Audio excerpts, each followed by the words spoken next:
Hola chicos, ¿cómo están? Bienvenidos a la primer clase de química orgánica. En este pequeño video lo que haremos es hacer un repaso de los conceptos básicos de la química orgánica y de la clasificación de todos los compuestos de los cuales centraremos el estudio en esta materia. Primero comencemos a definir qué son los compuestos orgánicos. Los compuestos orgánicos son aquellos compuestos en cuya composición interviene el átomo de carbono. El átomo de carbono es el sexto elemento en la tabla periódica y tiene características especiales que les confieren ciertas propiedades a estos compuestos orgánicos. La representación de los compuestos orgánicos la podemos hacer a través de distintas fórmulas. Tenemos la fórmula molecular, en la cual indica la composición de un compuesto orgánico.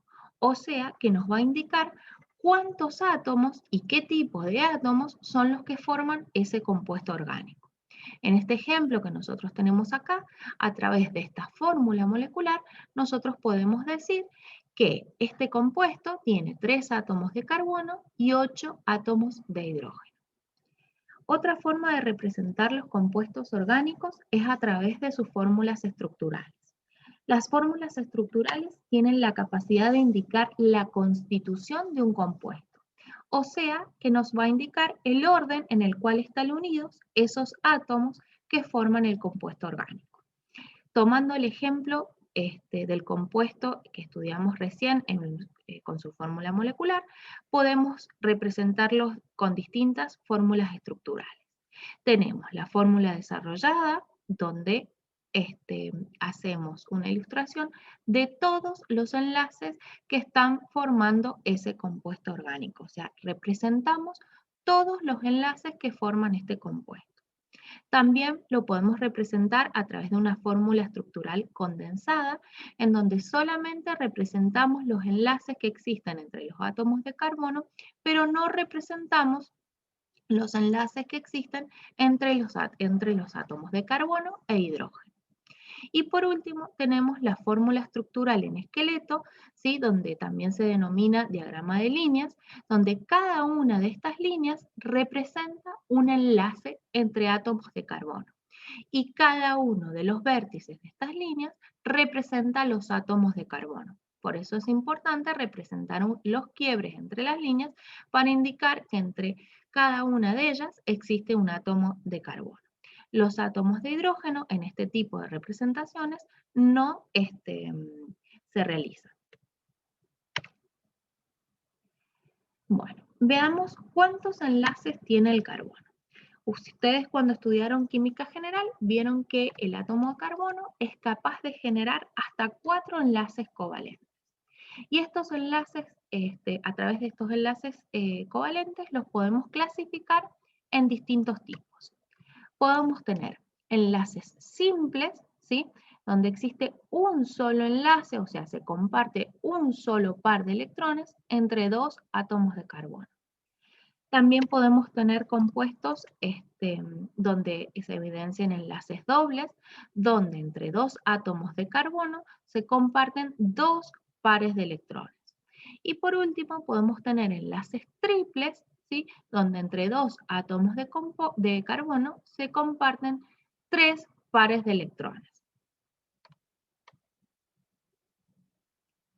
Veamos ahora qué tipos de cadenas se pueden formar en estos compuestos orgánicos. Podemos tener cadenas abiertas, también denominadas acíclicas, o cadenas cerradas, también denominadas cíclicas. Y también podemos tener cadenas normales, o sea, lineales, o ramificadas. Veamos algunos ejemplos. En el primer caso tenemos una cadena abierta, ¿sí? De tipo normal o lineal, ¿sí? En el segundo caso tenemos una cadena abierta y en este caso se encuentra ramificada. Y por último, acá tenemos un ejemplo de una cadena cerrada, ¿sí? Estas cadenas cerradas se pueden obtener de una cadena lineal, ¿sí? Que se cierra y forma un ciclo. Por último, en este video vamos a hablar de la clasificación de los carbonos. Cada carbono que forma un compuesto orgánico se puede clasificar en primario, secundario, terciario o cuaternario, dependiendo de la cantidad de carbonos que estén unidos a él. Entonces, veamos un ejemplo. En este compuesto podemos observar que este carbono pintado de color naranja es un carbono primario porque solo tiene un átomo de carbono unido a él y además 3 átomos de hidrógeno. Este átomo de carbono pintado en verde vamos a clasificarlo como secundario. ¿Por qué? Porque tiene unido a él 2 átomos de carbono y 2 hidrógenos. Este átomo de carbono pintado de color rojo lo vamos a clasificar como terciario porque tiene 3 átomos de carbono unidos a él, además de este átomo de hidrógeno. Y por último, este carbono pintado en azul lo clasificaremos como un átomo de carbono cuaternario porque tiene unido a él 1, 2, 3, 4 átomos de carbono. Bueno, espero que esta información les haya sido útil. Hasta acá llegamos con los conceptos básicos de química orgánica.